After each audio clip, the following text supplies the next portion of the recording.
para que Deus faça estas coisas. Não podemos achar normal aquilo que Deus diz que é pecado. Quantas coisas hoje na casa de Deus, em muitas igrejas, está ficando normal.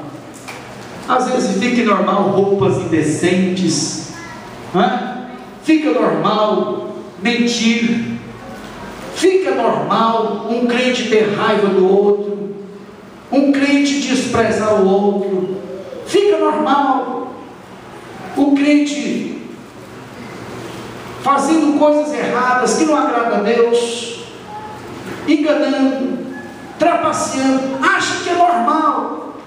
Não pode ser normal, não podemos achar essas coisas normalidade.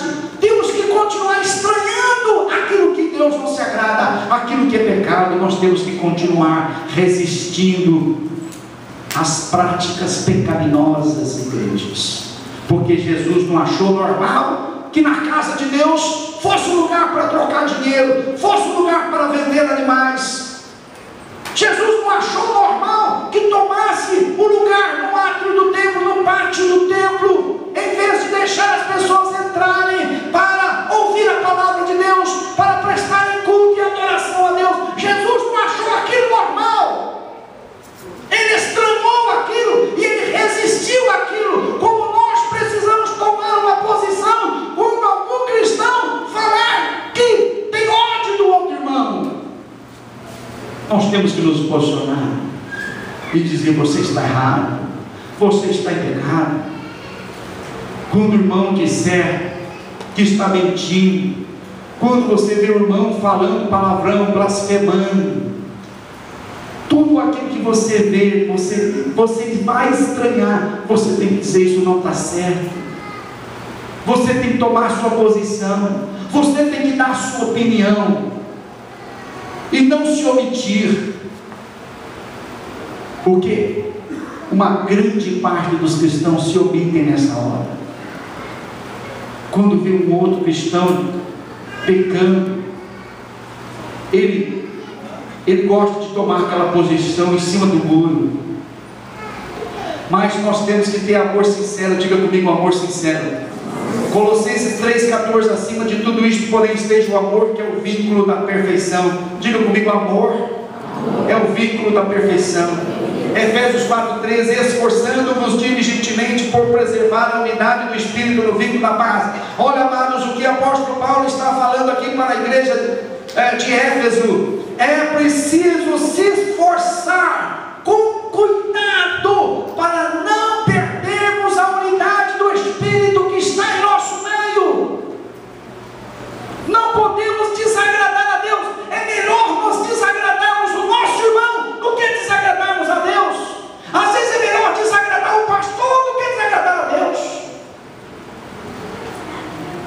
porque não podemos perder o vínculo da paz e do amor. Quem está errado tem que aceitar a repreensão, sim ou não? Quem está errado tem que aceitar a exortação, sim ou não? Quem está errado tem que aceitar a disciplina, sim ou não? E se não aceita a exortação? E se não aceita o conselho do pastor? E se não aceita o conselho do líder? Hein? E se não aceita a disciplina da igreja? Hein? Quebrou o espírito da unidade. Não perca, não crie uma situação, não provoque o zelo de Deus, porque é um texto que diz assim: se alguém destruir o santuário de Deus, Deus o destruirá. Deus O destruirá. Deus o destruirá. Então você não pode quebrar a unidade do Espírito. Fala: eu não posso quebrar a unidade do Espírito. Amém, igreja? Há uma unidade de Deus nessa igreja, há uma unidade do Espírito nessa igreja, há uma unidade espiritual entre nós. Nós estamos tomando decisões juntos, nós estamos concordando juntos, nós estamos fazendo um projeto juntos para a igreja, nós estamos andando num projeto juntos, nós estamos todos no mesmo barco, no mesmo mar, nós todos estamos na mesma vida, moramos perto uns dos outros, temos os mesmos desafios.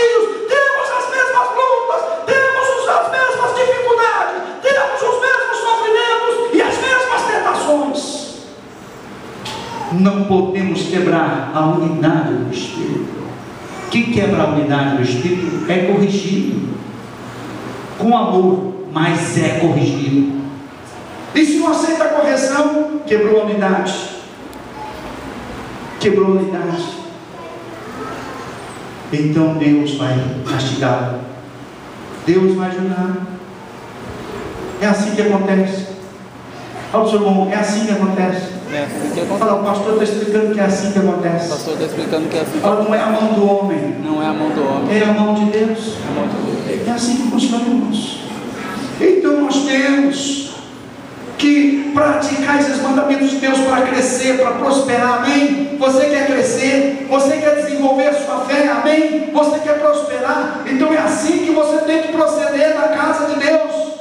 É assim que você tem que proceder na casa de Deus, com uma vida de santidade, de oração e uma vida de louvor, para que também possa ter uma vida de poder. Então nós temos que orar juntos, nós temos que cultuar a Deus juntos, e temos que aprender os ensinamentos das Escrituras. A casa de oração é uma casa de poder, a célula de oração é uma célula de poder. O cristão de oração é um cristão de poder. Amém?